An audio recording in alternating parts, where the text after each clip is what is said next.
Well, it is with immense pleasure and admiration and respect that I invite to the stage for the keynote speech today, Dr. Rasha Negm, Assistant Sub-Governor of the Central Bank of Egypt, heading the efforts all in fintech and innovation. Dr. Rasha, welcome on stage.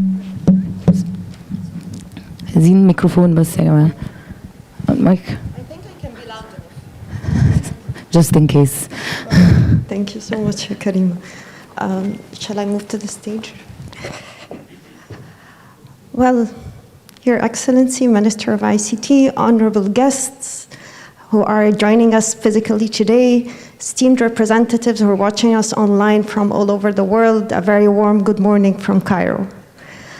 It gives me a great pleasure to kick off the African Fintech Summit on its 6th edition for the first time here in Egypt.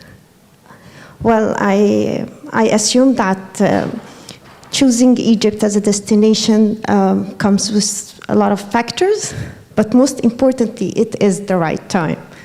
It's due to our dynamic fintech ecosystem that we're witnessing now, and the emergence of Egypt as a fintech powerhouse for driving innovation, attracting record-level investments, and building regional bridges. So, back in a couple of years, or in the past few years, we've seen like a leap change in the fintech scene and the fintech landscape in Egypt. There's a lot of emergence of the fintech startups. Back in 2014, we only spotted like 1 or 2 fintech startups. Now, as we're progressing in our fintech landscape report in 2021, coming in very soon, we've witnessed like more than 100 fintech startups operating in the Egyptian market already with an MVP to operate in the Egyptian market. So, and this is like seeing every day a new emergence of young talents and fintech startups rising. And it's not only this. Back then, we can only spot like fintech services as, we couldn't see other than payments as a fintech services. Now, as the market is evolving, we see, I think, 13 subsector of fintech-related services, from RegTech, alternative lending, and so forth.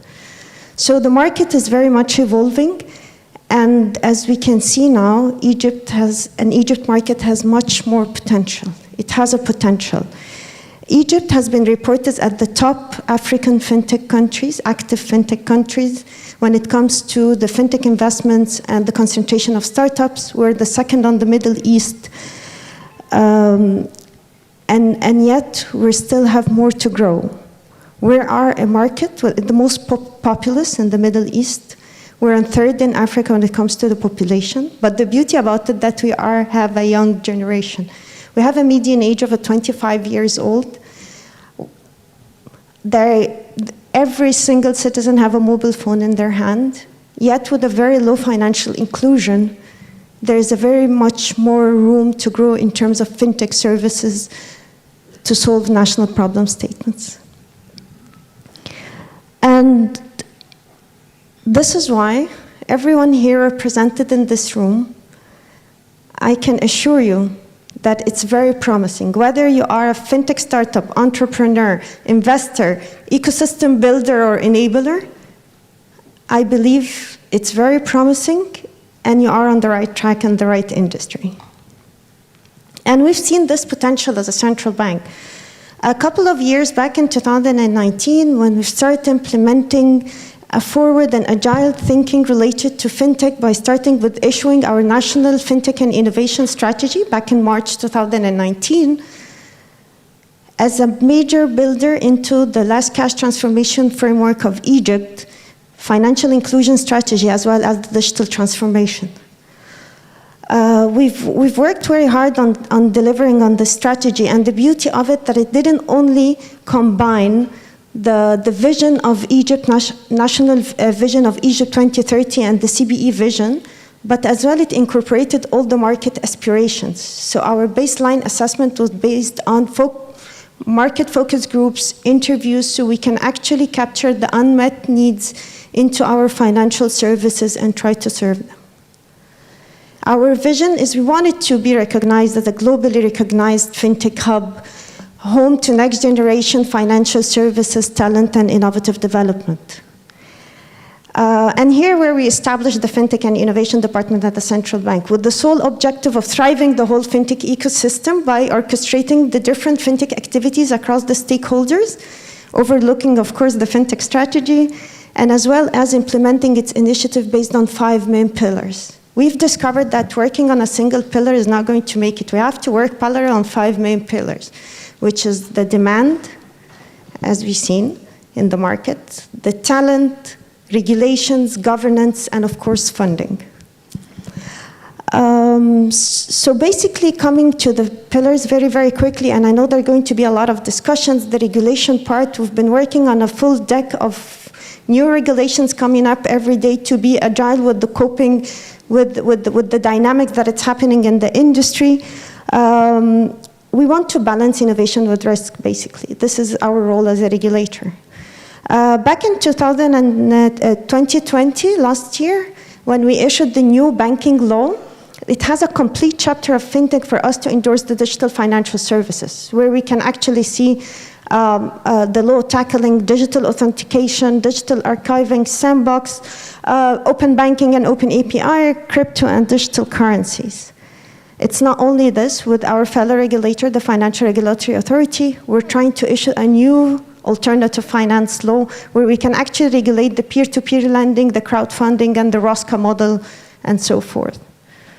Not only this, and since we're trying to adopt the risk-based approach, we've launched back in 2019 our regulatory sandbox, which is an environment where we can test the new solution that has a regulatory hurdle, and I'm sure that we have a panel on this later on so we can see all the regulatory scene. Most important pillar is the governance. And here through, like we're saying, no one pillar can do it alone. We know that the central bank cannot do it alone. It's a collaboration of the whole ecosystem to make it happen. Collaboration is a key element for us to have a sustainable growth in this industry. Starting nationally with our fellow regulators that is having as well overlooking the fintech, we've done an MOU with the Financial Regulatory Authority supervising the non-banking financial sector, the National Telco Regulatory Authority taking care of the telco operators and the rise of the mobile wallets and everything, and the AML unit. We've done a Fintech and Innovation Committee with the sole purpose of unifying the fintech vision within the country. Not only this, as we're building bridges, we have to do MOUs and collaboration with other regulators and other market sharing experiences, knowledge, and information. And of course, the most important thing in the governance that is dear to my heart is the Fintech and Innovation Hub. Our governor, the Central Bank of Egypt, generously have donated us this historical, iconic building in the middle, in the heart of downtown Cairo. It's a beautiful building, very historical, over 100 years. We've dedicated it for innovation, and we're opening it very soon, like it's early 2022. I assume that you're going to visit tomorrow. It's still under refurbishment and facelifting, but you're going to feel the essence of how we're going to blend the innovation along with the historical to disrupt the financial market. It's under the name of Grid, and definitely tomorrow you're going to know more about it. I'll escape the demand, but I cannot escape the talent. And I know here that there's students everywhere watching us, the future entrepreneurs, there we can depend on for having new solutions on the ground every day. We cannot meet the demand in the market without the right talent. And this is where we have done a lot of efforts for us to grow our local talents and endorse other talents to come into Egypt. We've started with a very important step of what are those talents an entrepreneur are going to solve. So based on an ecosystem roundtable, stakeholders roundtable discussions, one full day, we came up with more than 80 national problem statements that we have to solve in Egypt for us to drive this ecosystem and make more accessible financial services. Not only this, we've topped it up with COVID-19 problem statement, and the latest was based on women on acceleration in terms of fintechs in Accelerata, which is an He Alif. It's an Arabic word for accelerating women entrepreneurship into the fintech field, as well as empowering them financially.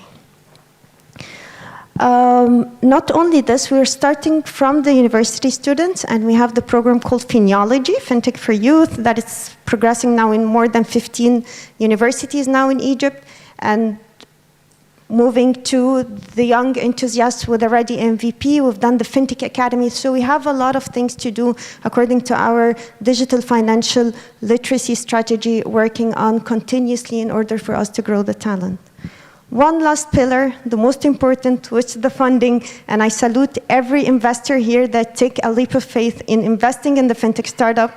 And I really want to shout out our three banks, national banks, National Bank of Egypt, Banque Misr, and Banque du Caire, for creating a new fund that is going to launch end of this month, specifically for the fintech, with more than 1 billion Egyptian pound, for endorsing the fintech startups deploying their solution in the market here in Egypt, whether you're a homegrown or an Egyptian or international startup that is deploying their solution in Egypt. So, without taking much of your time, I just want to conclude that Central Bank of Egypt stands ready in advancing and embracing technology and innovation for us to support the advancement of this ecosystem.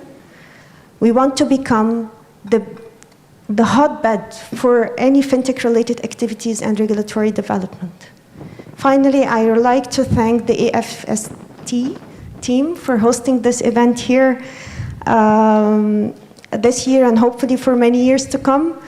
And I just believe that acting collaboratively, sharing and exchanging knowledge, experiences, talents will definitely come up and endorse this ecosystem with more digital financial services that can actually untap into the needs of each and every single market solving national problem statement. Thank you so much, and have a great summer ahead. Thank you. Thank you, Dr. Rasha.